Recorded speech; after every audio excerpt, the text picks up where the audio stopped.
I see we're uploading. Hello, friends. Welcome to episode 12 of How to Do Psychedelics. Today, I have a very special guest, an old friend of mine, Jordan Maas, the Cosmic Orangutan. He's a level 8 reality primate with specialization in corporate alchemy. His origin, he emerged from the misty woods of Michigan, possibly spawned from a forbidden union between a Sasquatch and a quantum physicist.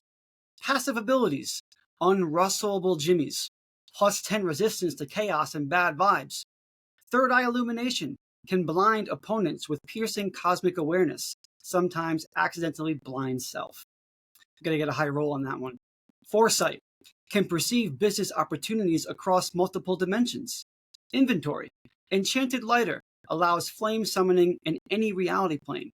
Ancient metal detector reveals buried treasures in dimensional portals. Hold on a second.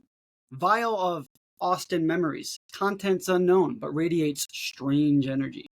Completed quests, creation of life, successfully spawned a mini orangutan unlocking dad powers. Merchant of the healing herbs, built 2 CPG brand empires in the California Mystic realms. The Austin Ascension, details classified by the Cosmic Council. Current quest, maintaining balance between the planes of existence while changing diapers. Weaknesses, experiences mana depletion in confined spaces, also known as claustrophobia to muggles. Alignment, chaotic balance. For every up, there is a down. For every black, there is a white. Battle cry. Sorry, brother, I gotta hand this over to you. Give us your battle cry. Dude, Buy the ticket, take the ride. There we have it. It says that here. Yeah, it says it right in the bicep. Can you get that closer to the camera? Can Yeah. we get a good look at that? I don't know. Probably not. It's in there. No. It also says eat the sushi Ooh. in Japanese. Before we go any further, I want to provide a little more context to this particular. This is a unique guest because, Jordan and I go way back. Some of you might have heard me share aspects of my tale back. where I was involved in a wild kind of startup venture, slinging cannabis and toothpaste within the same sentence to people all around California, where I was starting to understand the path of medicine and working like a dog, but also having a great time because doing it with people I loved who are feeling, like as strange as me. They were giving me permission to get into my weird.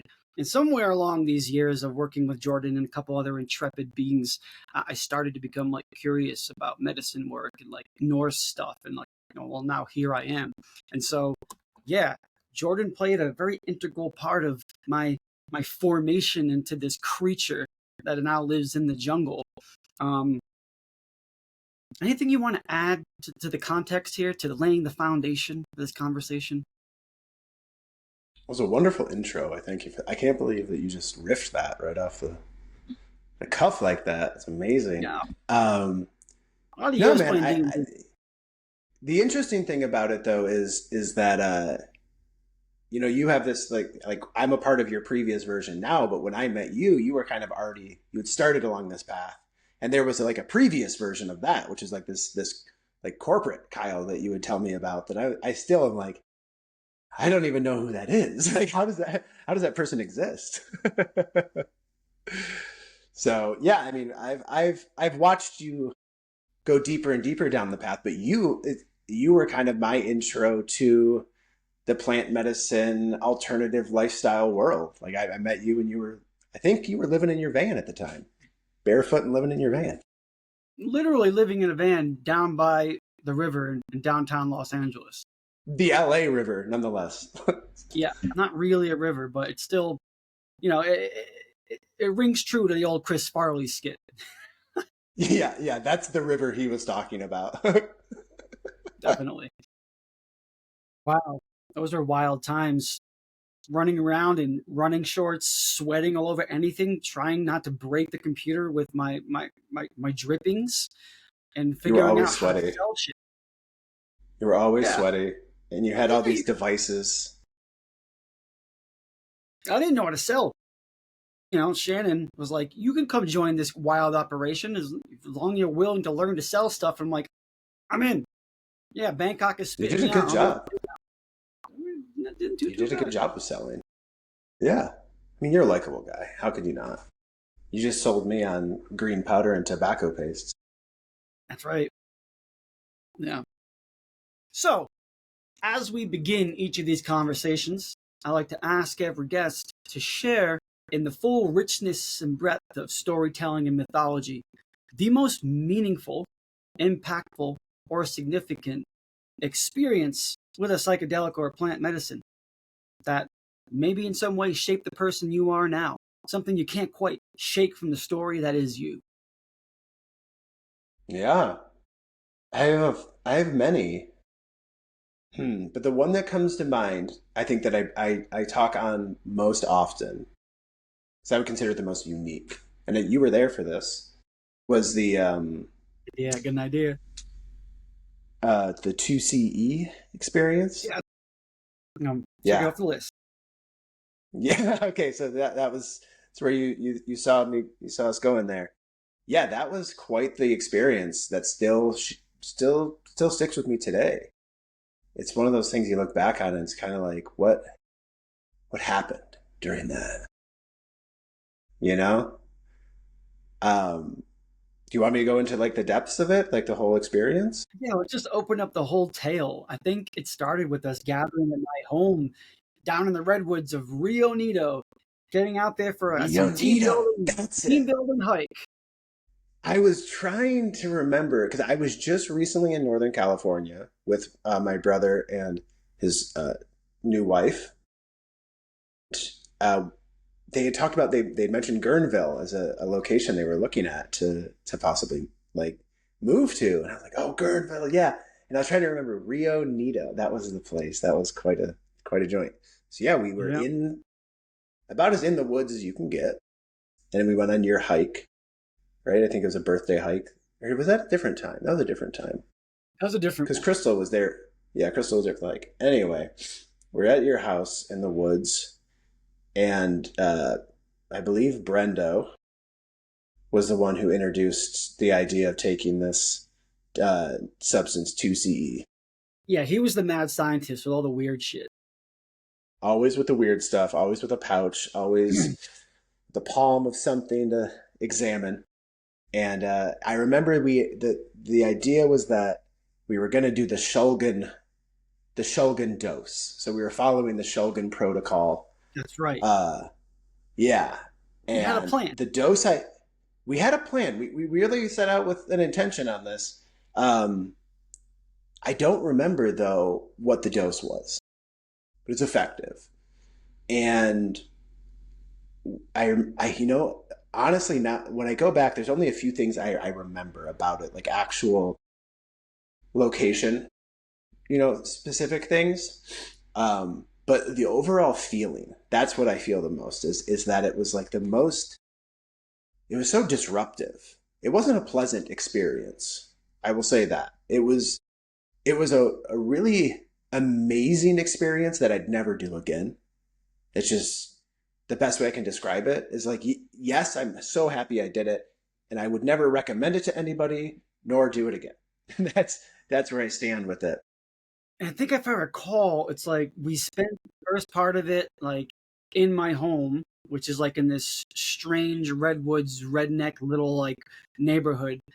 And then we started to walk around the neighborhood just to like we didn't go on a hike this We day did. because we were doing some new stuff and it was walking around the neighborhood. I remember you sharing afterwards your experience came to you as you were walking around, I believe. And just to like I don't know a lot about the 2C compounds. They're Shulgin compounds. Like 2CB is very well known to be something that feels like MDMA and LSD.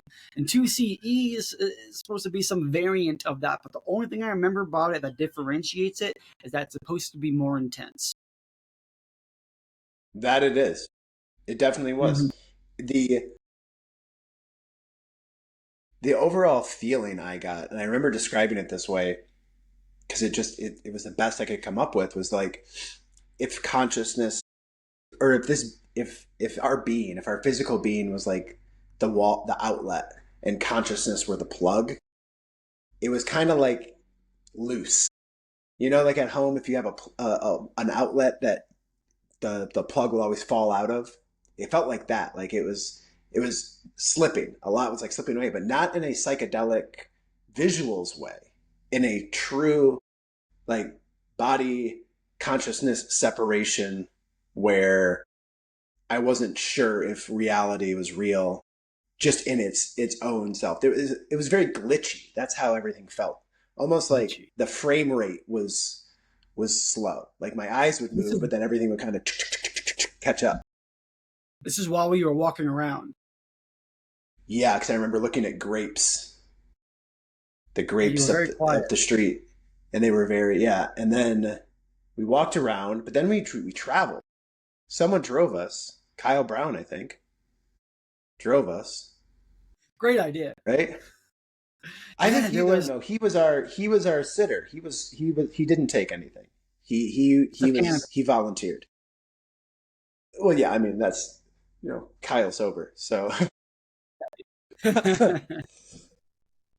um yeah. So I remember we drove. I don't remember where to, but I do Wait. remember. What did Yeah, it? I mean, you described in a like a contextual and sort of like experiential way and metaphorical way what it was. But do you remember the feelings or sensations that you were having? fear. It wasn't Fear. comfortable. It wasn't No. like a deep fear. It wasn't, but it was just not a. It was a disruptive feeling. It was kind of like I'm done with this now. Like I'm ready for this to be over. I don't like things. It felt like things were creeping in and creeping out, but just not. I've taken a wide array of substances, and it was unlike anything because there wasn't strong visuals. There wasn't a dissociated feeling. When you say like with say something like ketamine, where you can have the external view down to yourself, this dissociated thing. It had tugs of that, but never. It was just this weird limbo state. It just felt in between. Like I'm almost going into the ethereal nothingness, but I'm also gripped here on earth. So it's like almost being pulled between two. And you So had not that pleasant. ghosting kind of thing. Like things were like, was it like you were having thoughts and you were maybe noticing things in delayed time? It wasn't even that. It was purely a visual. Like I said, like I felt like the wiring was kind of coming loose. Like my vision, what I was receiving in and conceptualizing wasn't keeping up with the physical movement of my eyeballs. So I'd look over here and then it would kind of like catch up. And I'd look over here and it would catch up. And it just was very disorienting and very strange. And it wasn't pleasant at all. Yeah. I And didn't like feel you like I were was seeing into another dimension.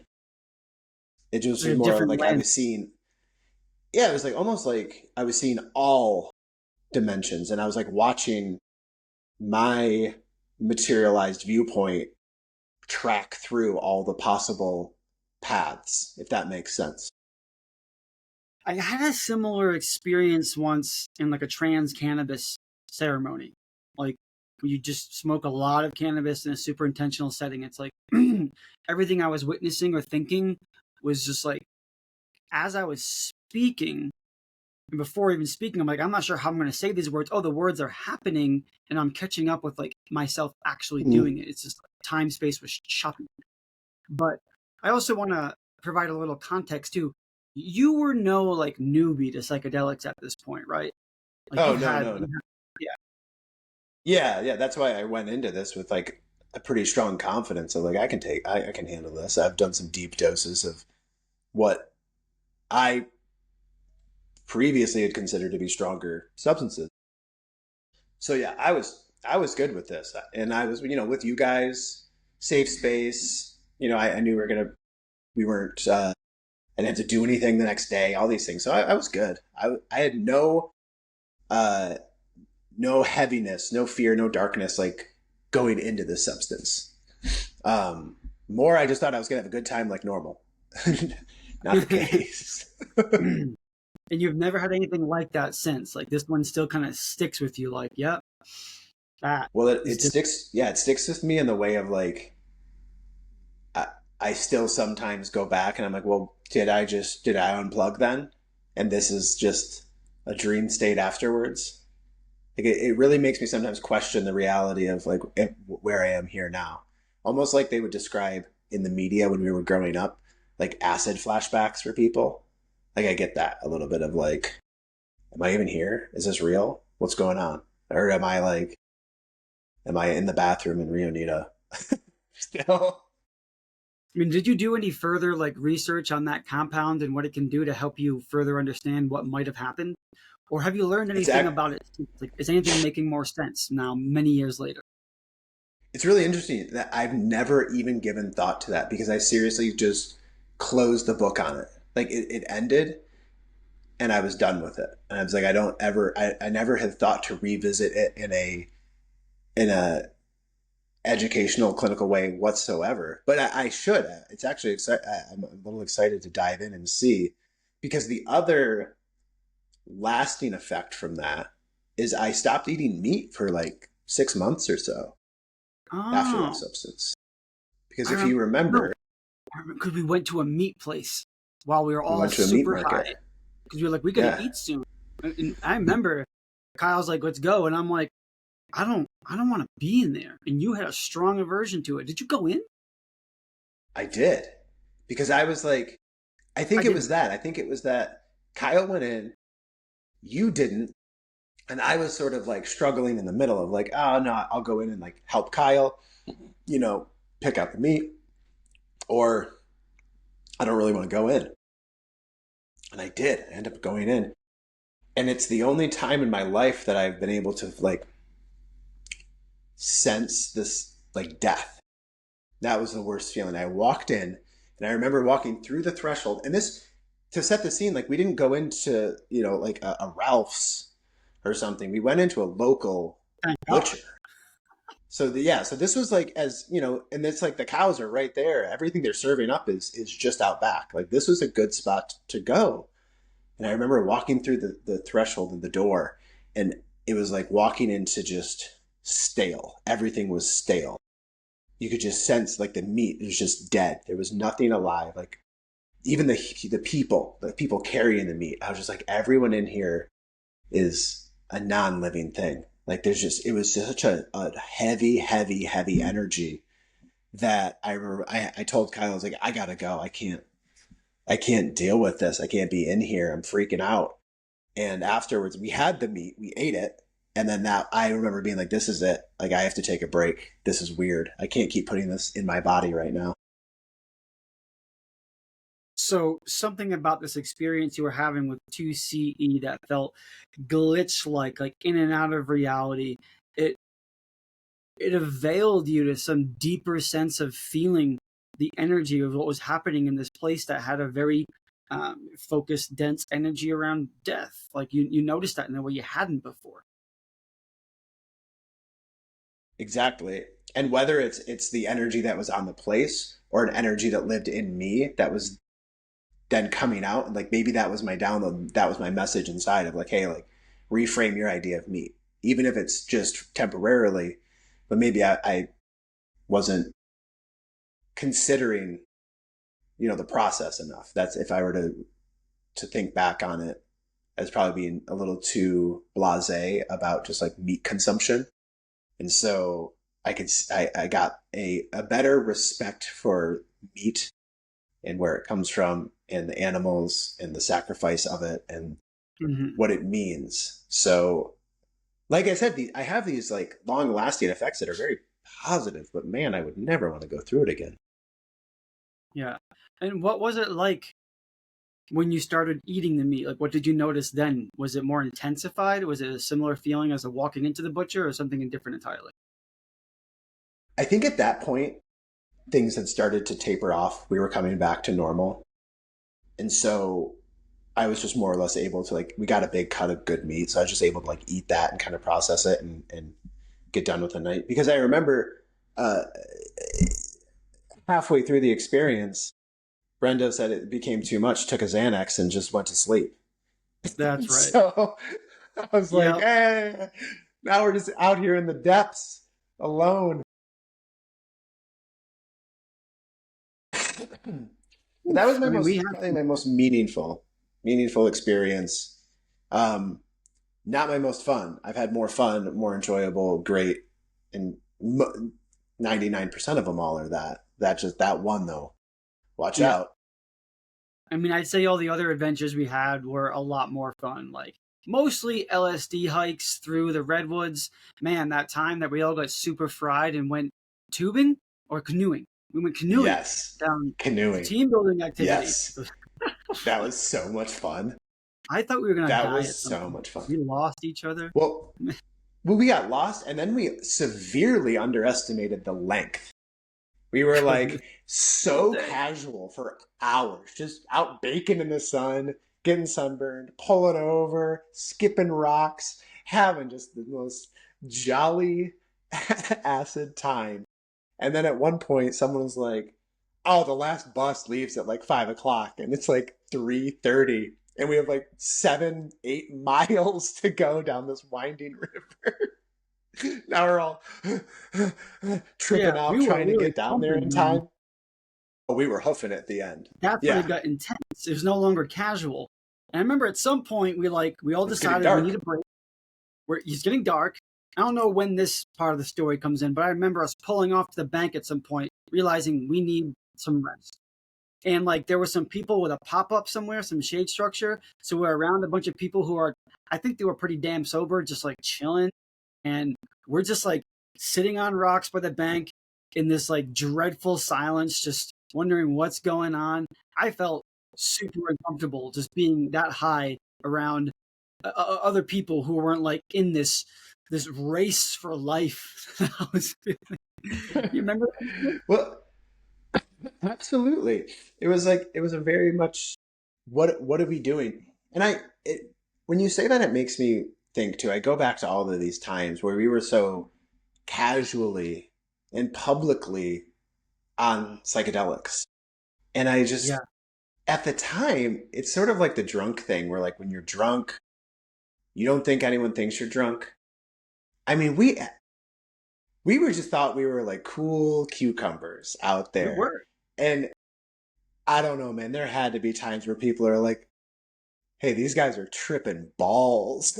Because we're just I think we were in our own space and we were in such a little tight fun community that like we were all being goofy, silly gooses together.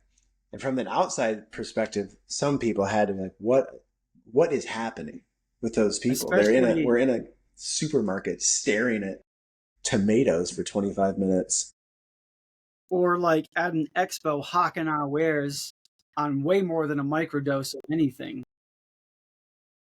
And though, let's talk about that. How successful were It's we? ridiculously Incredibly. successful. Like in a matter of Like, years, we had these harebrained wild products in like a handful of multinational, like not multinational, like mid regional chains throughout the states. Like we yeah, I mean, crushed Los Angeles. Erewhon, oh man, you can't step into Erewhon these days without dropping way too much money. But we go in Erewhon and Lassens. yeah, early. And when we Early. would do those events, we always got told people would say we were the most fun. We were like the coolest booth. They Yep. liked hanging out with us most, all these things. And it's like, yeah, well, yeah, because we're having fun. Yeah. But we killed it. And I think I talk about that as people don't think about, and I mean, maybe not for everybody, but for me specifically, like a microdose of LSD is a performance enhancing substance from a social Mhm. standpoint.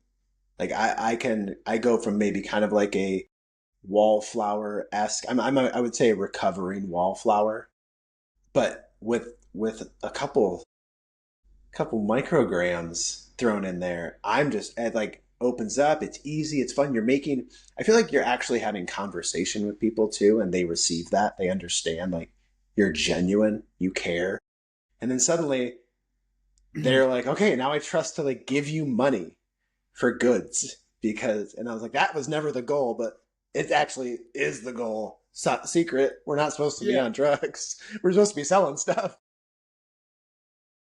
Well, there's something to that, right? Like we were having fun. We were really enjoying what we were doing. We were doing it with people that like we trusted, and that we were our own weird psychedelic entrepreneur family.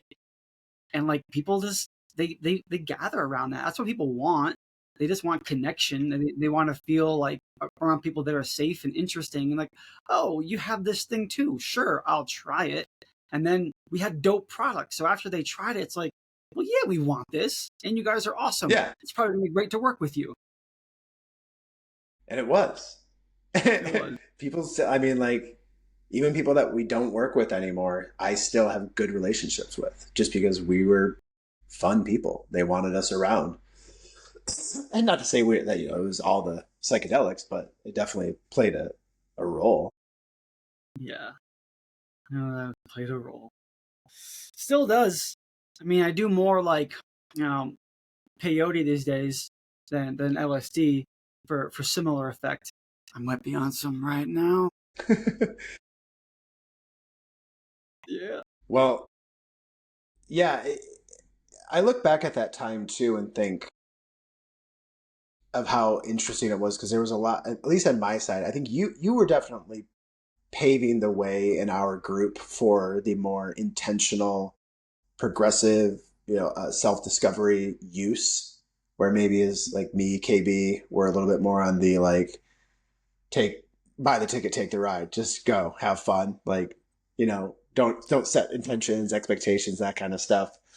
So it was a great group to be around because I think we were really all pulling in different learnings, and you were the guy pioneering all of these, like you are now, like these pagan rituals, these ancient rituals. You were kind of like the you were the proof for us, for our group. Like you were the guy that was going to be able to back up why we're doing all these things rather than just us being like, I don't know, we like to have fun and do drugs. Funny that you mentioned that. It's like I agree, but at the time, I don't think I was aware that I was like doing that. Like, if you can recall something, like help me remember. Like, in what ways was that true for you? What was I doing? I mean, it's hard to say because like this, I mean, you just had all of these. Like, I think you were definitely very knowledgeable on the Norse religions and meanings of things. Like you brought a lot of historical substance to what we were doing at the time, even outside of psychedelics, like meditations, physical practices, breath work, all of these Right. things. Whereas like they were all in vogue at that time, in the LA scene and very hip and new. And we knew a lot of people who were um, practitioners, you know, their own self titled practitioners. They were playing around with a lot of this stuff. Yeah. Um, and it was always a little bit to me, like that's what ultimately moved me away from the LA hippie movement was this disingenuous representation of things for basically their own uh, clout or whatever Hmm. it is, like just a lot of not not a lot of care into like the practice itself, where it originates from, where it comes into, and that's what you would provide. That's why I always valued the information that you bring in, is that you root things into where they're from, why we would do it, which gives a better perspective of like, hey, should you be practicing this or not? And if you are going to practice it, you can't just do it, Tuesday nights. You gotta jump in and Yeah. make it a real devotion. And now I'm remembering, even when we got together for like our parties and our psychedelics, like I think I recall even gathering us to set an intention and to like be clear about Always, what it we was want it to was do. always you doing it. None of us would ever have done that had you not initiated it. And then I remember it was nice though, because sometimes it would be I would have a real intention, like I mean they were always real intentions, but I would have maybe a more meaningful intention. And then many other times the intention was have fun, and that's what I enjoy about your personality, is that you kind of dance between both. You're very I don't want to say serious, but there's a you have a gravitas towards you. Like you draw in a certain attention, a certain groundingness. But then when you get around the right people, silly guy. Super silly Silly guy. goose. Super Silly there. goose right here. And that was like one of the things I really got from spending time mostly with like you and Kyle and Brendan. I felt like I had like my brothers again, you know, because when I was Yeah. younger with my brothers, we'd be ridiculous. I'm like, oh, I got brothers again, and like we would just have a ball, and like at times, you know, yeah, it was interesting. Like, man, I mean, the the CEO was like a trained Kundalini yoga practitioner, and like, sometimes we'd be sitting in the office after we're done and lights out, and like sitting in a circle with bowls doing like breath of fire. Yeah. And then, you know, Shannon, who was the alchemist, literal product designer, she's like a witch, and she's all her witchy herbal knowledge to make these Right. amazing Brewing products. things. Yeah. Yeah. And then like, I don't know, they install me, who's like some acolyte Norse fucking shaman, just figuring things out and like practicing medicine work on the side to be a salesperson. That made no sense to me at all. And then like you and Kyle and Brendan, No. just like, we're game for whatever. Let's do this. Oh. Like, come on. And you bring in your own background as like funny guys, which is so necessary to bring into the work ethic of like being an entrepreneur, which is a lifestyle. It's not a job. It's like, this is a Yeah. lifestyle. And then just like, we all learned so much, man. Like Brendo just formed into this Excel sheet production mad scientist. Like, didn't know even how to use a calculator before that, probably. You know, and now he's all these Yeah. charts and graphs. It was a circus. It was a real circus. It was so much fun though. I mean, without the crew that we had, it wouldn't have been doable. It just wasn't possible. Like it would have been maddening, you know? Because anytime anything got to a boiling point, we had each other. Like you said, like brothers with like parents or something, you know? Like you always have someone to vent to, someone to go to, someone to commiserate with about anything going on. And that was you guys. And it was so much fun. I mean, some of the best times. Like when I really look back on it, so many laughs, so much ridiculousness, so many amazing things. I can't believe we didn't get arrested so many times. We should have That's been. really one of the things. Is I was like, wow, we should have gone to jail several times. Yeah. I mean, that I mean, the exodus from Los Angeles up to Sonoma County, that was crazy, man. Most of us had never even driven a truck, never mind like a moving truck full of all these things. That was terrifying. it was all so hurdy-gurdy, fly by the seat of our pants, crazy nonsense. And it was so much fun. Like looking back on it, you're like, oh, there's so many things you could have done differently to like make things easier, but that wouldn't have been as fun. The struggle was the fun part. It was such a formative time because above all, I learned how to be resilient and resourceful, how to make shit happen. Like literally this like magic, just learning how to create. Yeah. And that ethic is like, without that, I wouldn't be able to live here like in the jungle with all these pitfalls and dangers and unpredictable life. Like that was so necessary. Yeah, I think the tools we all gained from that time were maybe not the tools that we thought we were getting or even being presented with as opportunities. It was more we kind of came out of it like it's a shared experience. You know, like when on a sports team or in the army, those types of things where it's like only we know what we know, only we've seen what we've seen. And so when we get together and can commiserate about it, it's a special time. I know, man. And when I look at where everyone's at now, it just makes sense, you know? It just makes sense, you know? It does. Kyle Yeah, Brown's crushing the cannabis industry, and you're still helping supporting the businesses, but also learning to do SEO, which is like a natural tangent of, you know, doing marketing and sales.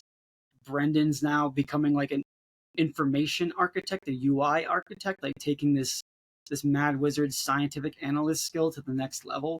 I just went full blown jungle shaman, and which yeah, makes all the sense. You know, It's like you went from living in a van down by the river to like now you live in a Costa Rican house by a river. Literally a cabin in the jungle by a river. Yeah. Yeah, yeah. It was a really fun time, and we definitely we got to all get back together. That's what I want. We need a reunion.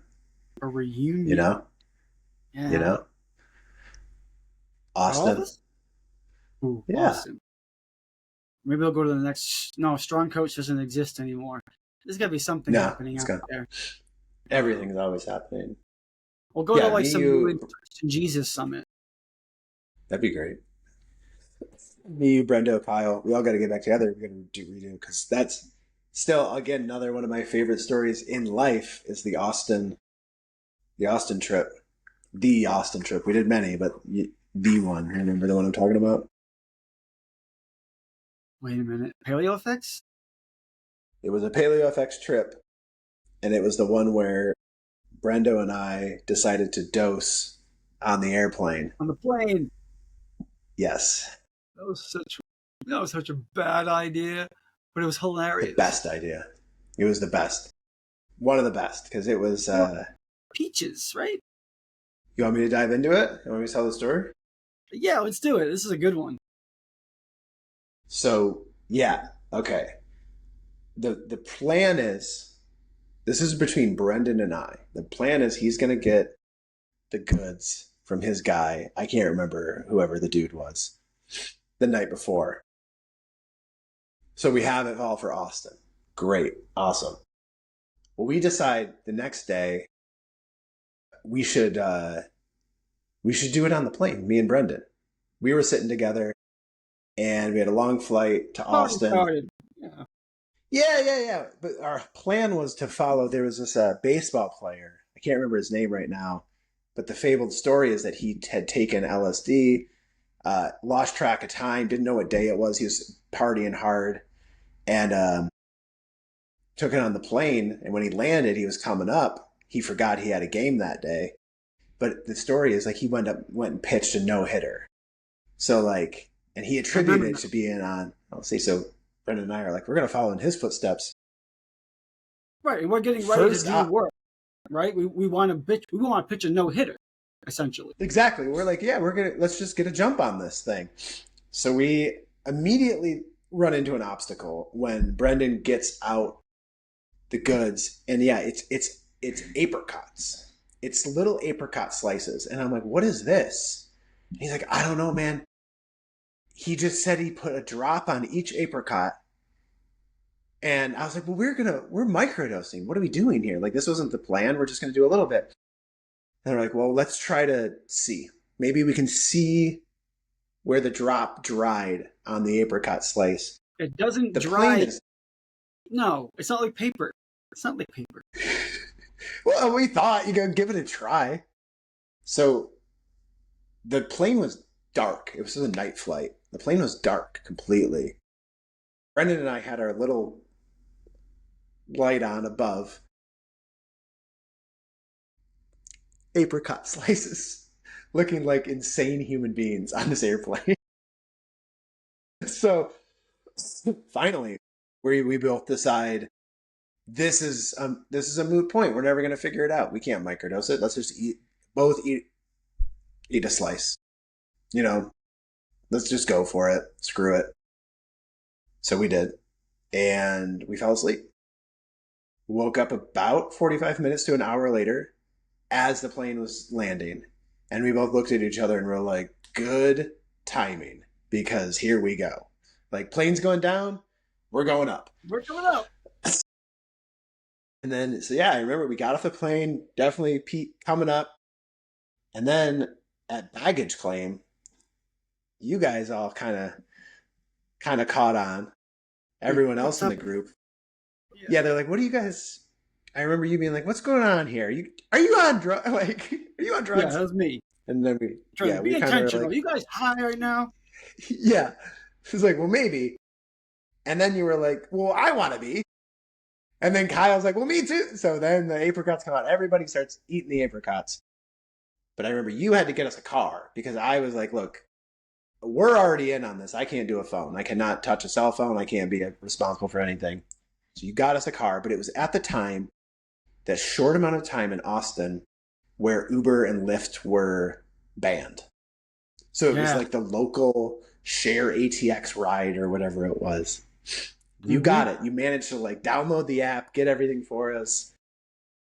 And then the guy showed up and all three of you piled into the back so fast and just left me front seat wide open. And I was like, oh, that's right. Sucks. And now I have to sit in the front. And sure enough, it's like the super clean cut ex-military dude. And I was like, oh, no, please, no. And you guys all sat back there. It was like a 45-minute car ride. You guys all sat back there quiet as clams. Just staring out the window. This driver wanted to talk about everything to me. Talking so much. And I remember my brain was just like, just keep it together. Keep it together. Just keep it together, man. You got this. How high were you at this point? A tab in. Yeah, so you're fully tripped. Basically, I'm on my way. I'm about an hour and a half in at this point, hour 45. So we're going up. We're not peaked, but we're going up. You know? And I pulled it off though, because I remember I managed to I think I dug into my History Channel obsession as a child and just was able to talk to him about different military battles and war and things. He's like, all right, these guys are all right. What were we doing in the back seat? Were we doing anything? Nothing. You were just being quiet. You were just being silent. That was the worst part. No one would. Yeah. You guys probably all thought it was hilarious. Because I couldn't look back and I couldn't do anything. If I looked back, I knew it was over. I'm like, if I look at them, that's it. I won't be able to keep it together. So I just have to stare out the window here and talk to this guy about V-Day for 30 minutes. Thank you for your service. That was work. Yeah, me and I said the same to him. I'm like, thank you for your service, sir. Now I'm not getting out of the car. And then we got to the Airbnb. And that's a whole other chapter. I remember this. Yeah, that should have been it. That should have been easy cruising. We got to the Airbnb. We're good to go. What was it? Maybe 5-10 minutes into it, the owner was like, text you or something. Yeah. And she's like, oh, I need to swing by for something. Or I want to say hi to you guys. Now I'm starting to freak out because I'm starting to come up and now I'm on a phone talking to a stranger. I'm in her home. I don't know what's going to happen, but I remember saying, you guys, hey, we're not in the clear. Owner's coming. Yeah. What do we do? Yeah, exactly. Yeah. It was like the clouds had parted and we were all good and everything was fine. And then we realized, oh, we're just in the eye of the hurricane. It's about to get even worse. And I think simultaneously, on the ride at all?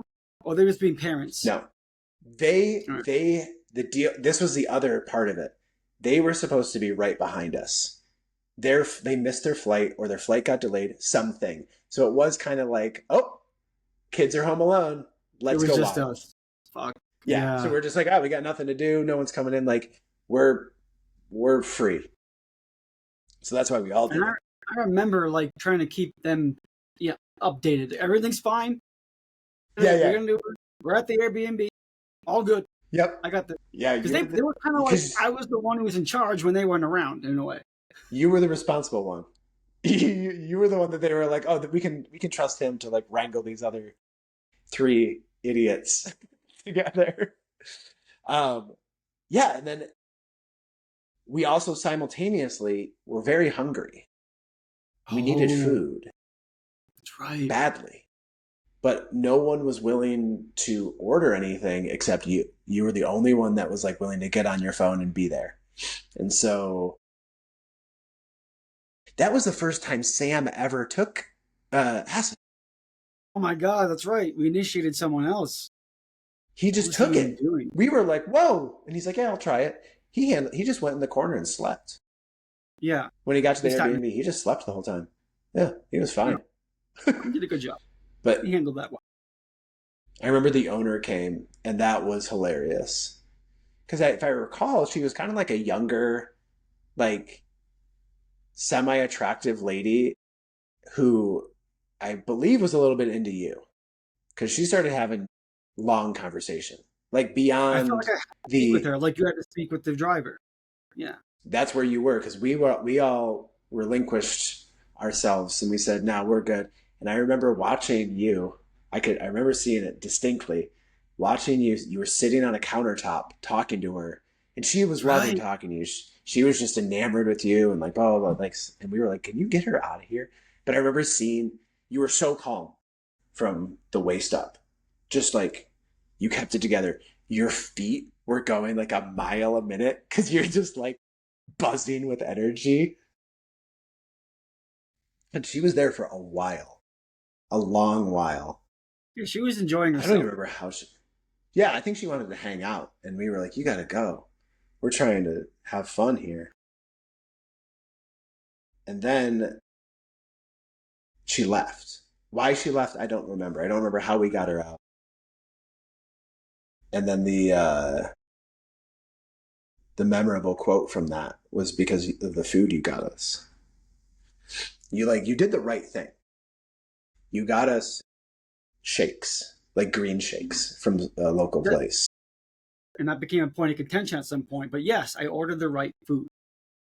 You ordered the correct food for our current state. We needed sustenance, but we didn't need anything heavy. We didn't want to, of course, like no one wants to chew or anything. But Brendan was not happy. He was He so was upset with you because he wanted like burgers or something. And I remember him pounding his hands on the table like an old man, going to you, "This is rabbit food! Rabbit food!" green smoothies. It was smoothies and salads. And then he like pounded two smoothies, and then like 10 minutes later was like laying down, and he's like, "I'm so full. I don't need anything else. The rabbit food worked." And then I think we finally were able to like chill out after she left.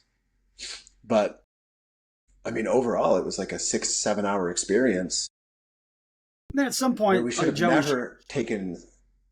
They did. They showed up later, and we had to kind of be like, "Hey, like, come clean," and be like, "Yeah, we're still kind of all tripping, but we were really tripping." then at some point, you just started playing the piano. Someone was playing the Oh piano. yeah, yeah. There was a piano and a guitar there.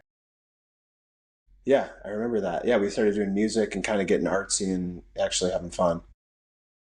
But man, the airplane was a bold choice. Probably wouldn't do it It's a good again. start. That was a good start to the Austin adventure. It was a good start. It was very fun.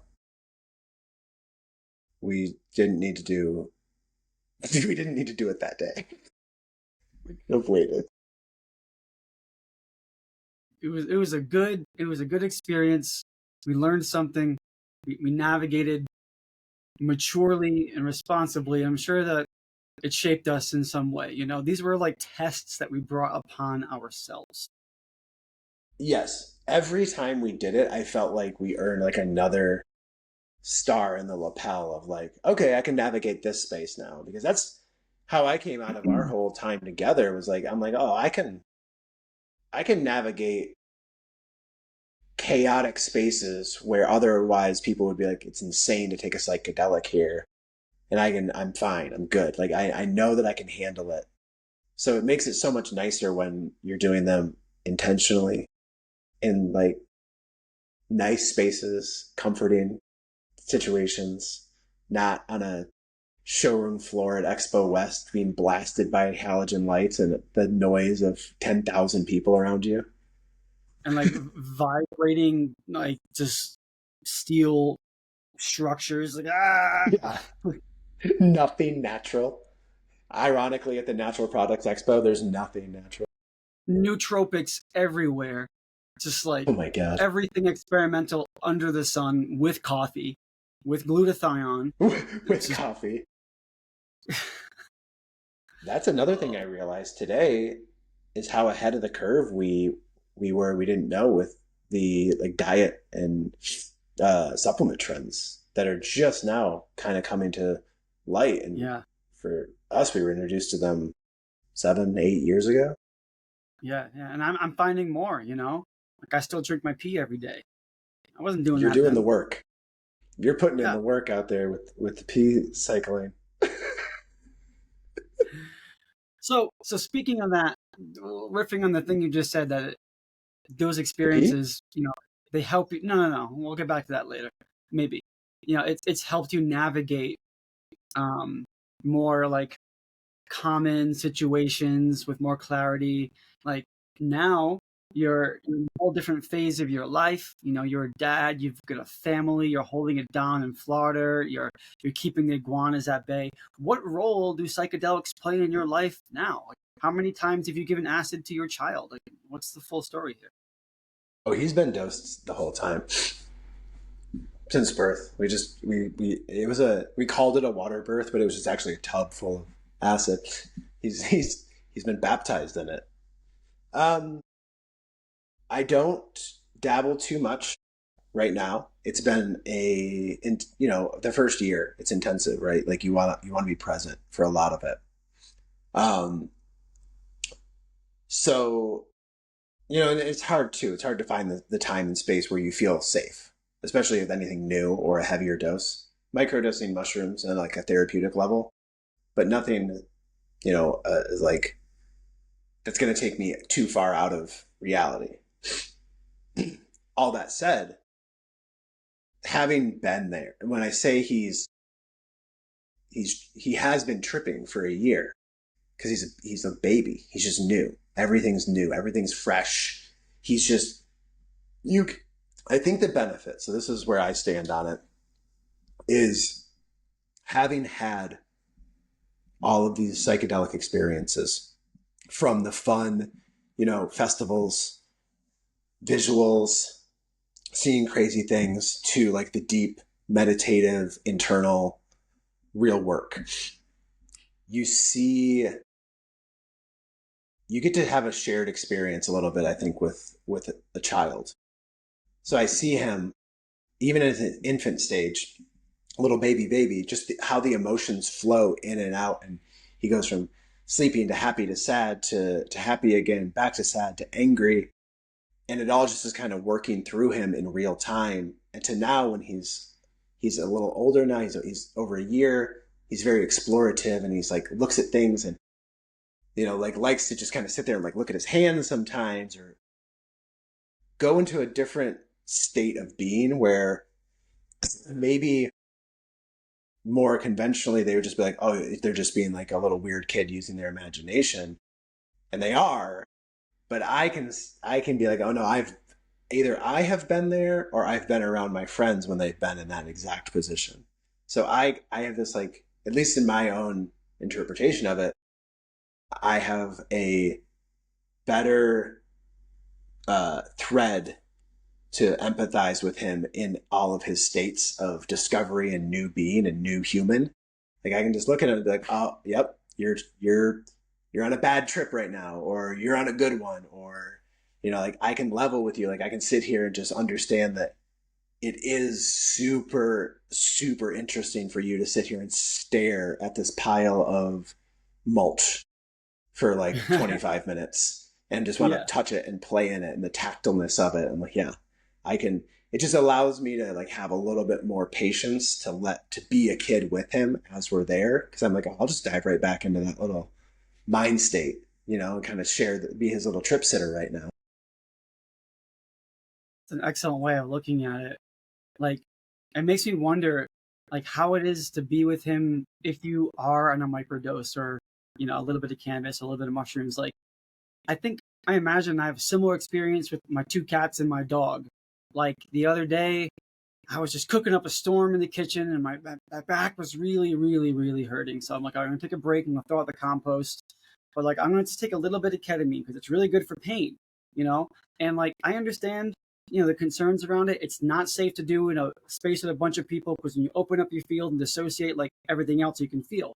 But when you're at home Mm-hmm. and you're on your loved ones, what I notice is, like, I really get to like feel what's going on with them. And so I all of a sudden I'm sitting down on the grass in my lawn, and like my animals, they follow me, just surrounded me, and I'm like, oh dang, you guys are beautiful. oh, what are you looking at? I'm just going to follow the cats and see what they're stalking, you know? And if I go nice and slow, like they welcome me into their little tracking thing.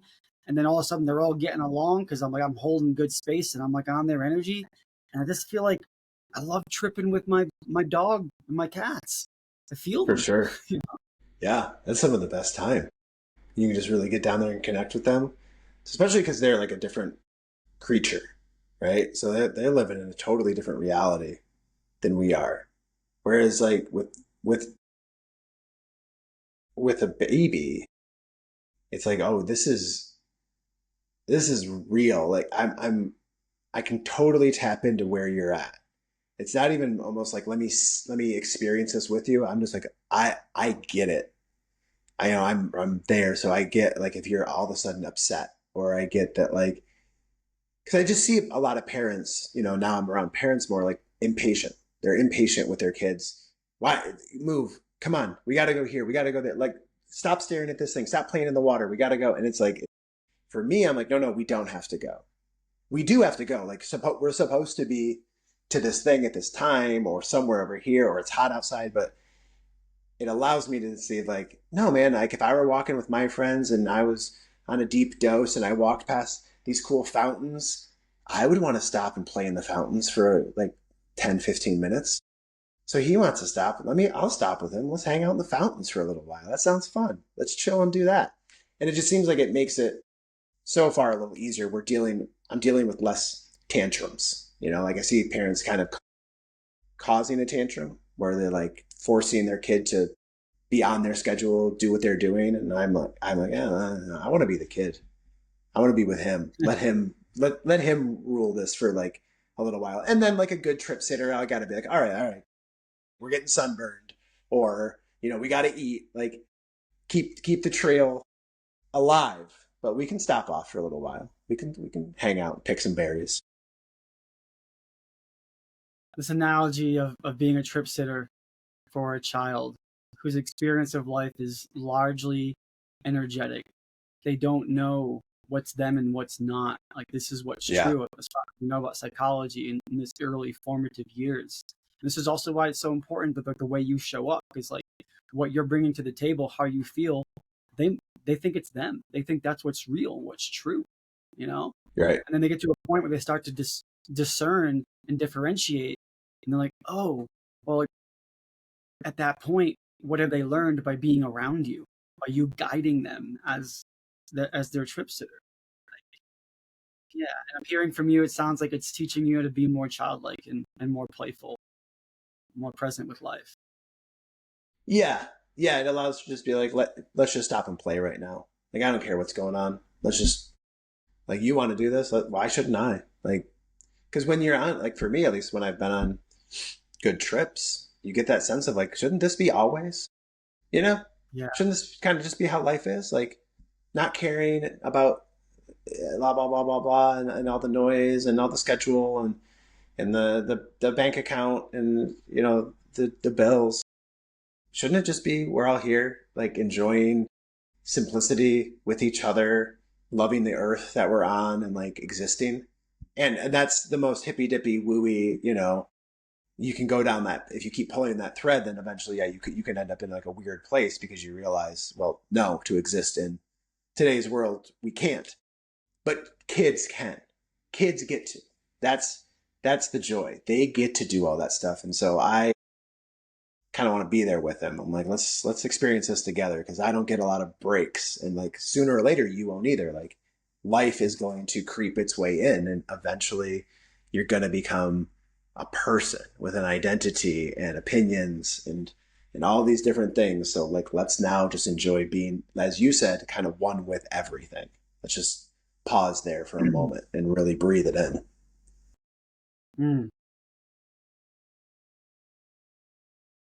That's what we're all going for. We all just want to be kids again. For the aspiring fathers out there, and I'm one, what would you say about like being ready for it? How did you know you were ready? You don't. Yeah. You don't. You don't know. Because you don't know. Because even if you say you're ready, you don't know. Like, you don't know if it's going to happen. right? Like you can say you're ready and be trying. We know people who tried for years and years and years. And after a while, you start to just like, that starts to become normal. And then all of a sudden it happens. And there's nothing you can do. If anyone tells you otherwise, they're crazy. You can read all the books, you can watch all the podcasts, you can do all the things. And I'm not saying don't do that. Do that.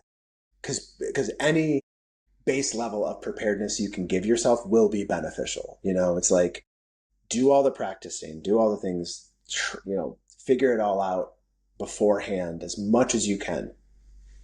And then experience it when it happens. And the real preparedness I can say is ensure that your partner, that if this is the path you guys have gone down, if you haven't done this already, know that your parenting styles are copacetic.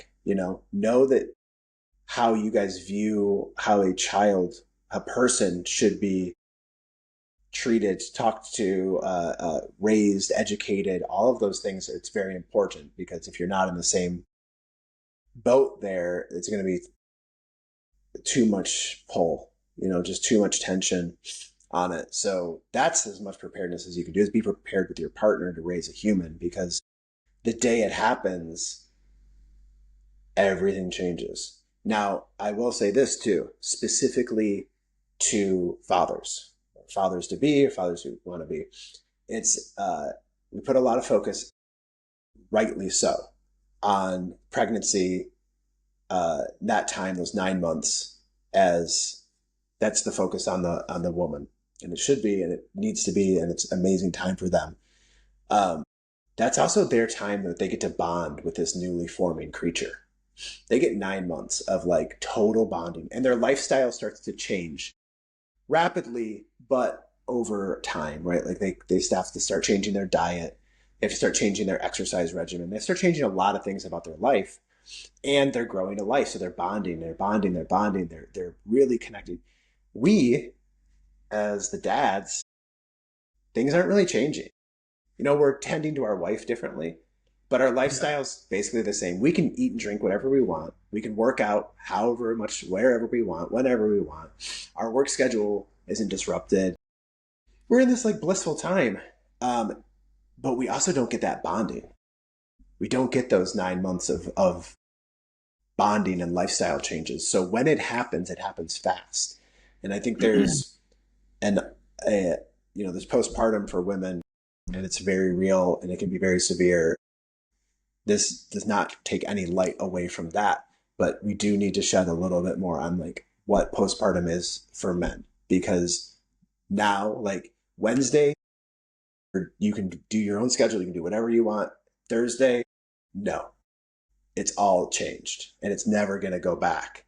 And so there's this like transition time where you're kind of like, okay, what now I have to take care of him too, and he's tiny and fragile, and it's so new. It's all just so new. And I would say for me, it was about not 9 months, about 3 months. Once they get out of that like fourth trimester phase, that's when like the dad bond.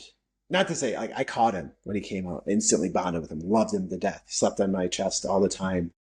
But you have this kind of like, okay, what's going on here? Like you feel like the werewolf a little bit. You're like, I'm changing. What's happening? I can't do the things I want to do. I can't keep my schedule. And like, we're schedule driven people, A to B, task driven. We want to accomplish stuff. And suddenly this little package comes into your life and says, I'm relying on you for everything. I'm the most fragile thing in the world, so don't mishandle me. And like, you have to teach me everything now. So get off your own shit and assume some real responsibility.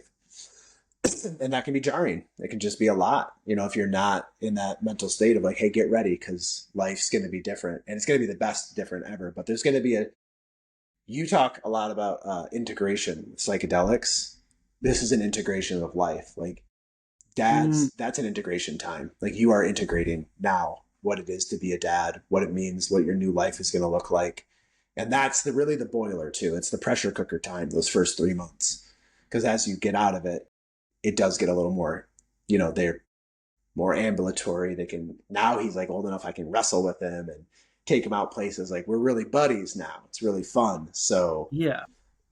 you gotta push through that It's like that three everything month that time. you went through before that is kind of being put to the test. And it makes me wonder, like, how do you think that all the wild and just like unpredictable experiences traveling into the unknown with psychedelics, like how did they in any way prepare you for something like this? Do you think they were helpful?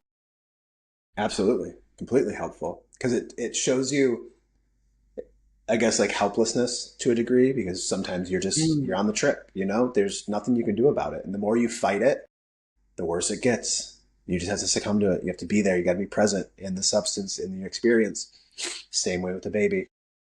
When he's at 2 in the morning, brand new baby, scream crying, you have no idea why, you're deprived on sleep, you're in it. And the more you want to fight it, the worse it's going to be. And you just got to live in it and love it and embrace it and just know like it's a treasure. It's amazing to have this experience. The same as if you're on a really deep psychedelic and you're coming up against really challenging things and you want to just leave and be done with it and the trip to be over, you know that that's going to make it that much harder.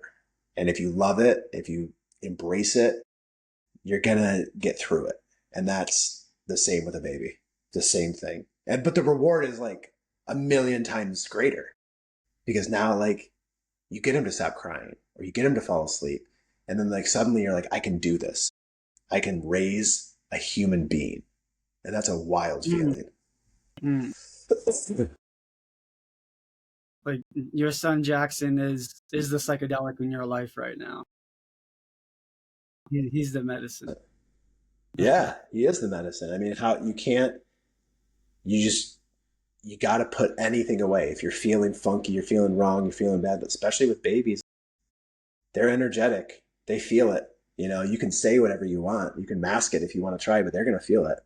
So if you don't show up to them with no baggage, they're going to respond. Mm-hmm. So Mm. it definitely checks you to be like, hey, I'm feeling one way. And of course, like if you're feeling down or bad or anything, and then you see him and he smiles at you and says, Dada, you're like, oh, okay. Oh, my heart melted just now. So I love everything about you and don't care about anything else.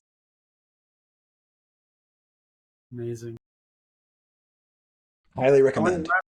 highly recommend. I'm looking forward to it, and I feel more ready than ever. And yeah, when the time's right, and it's right. I know it's just going to happen, and everything is going to conspire to support me in doing that. And I definitely look forward to being a dad. Like Oh, you're family, going to crush it, dude. community.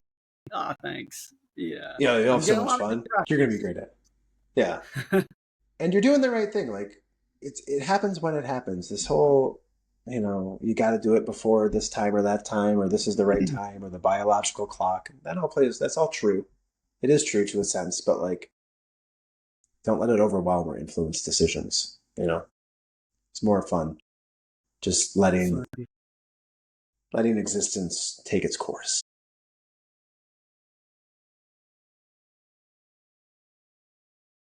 I want to close things out with a little bit of a lightning round. How do you feel about that? Let's do it. I'm in the hot seat. I'm gonna I'm What do gonna we say got? a word, and you're gonna share the first thing that comes to mind. Some word association. Okay, let's go for it. Yeah. Okay. You ready? Yep. All right. Butt naked wrestling. Pretzels. Entourage effect. CBD. Anunnaki. Dollar bill. Paleo effects. Oh, fun. Cheezel. Best joke ever. And this. What does this card say to you? Rhett. That card Frey. says Frey. Is it says? Oh, it's blurry. That card says adventure to me. Spring and new beginnings, which is a time we're in. We're in the post Beltane portal. Yeah. Yes, you educated me on that. Well done. Well, Jordan, it's been an absolute delight having you on here and taking a stroll down memory lane and being reminded of how I've been on this path the whole damn time. To share in these stories has brought a lot of like play into my day. I was having a tough day before coming into this, but whenever I get on here and speak to someone in this way, just opening up to our lives and just sharing like the stories of how wild and magical our lives have been, it's such a gift. So thank you for Right? this, brother. Thank you. Yeah, man. Thank you. This was super fun. It's I always have a good time when I'm talking to you. And yeah, I mean, you could write a movie about the times we had for sure. Maybe we should. I mean, we talked about that a lot. Like, Yeah. we did talk about that.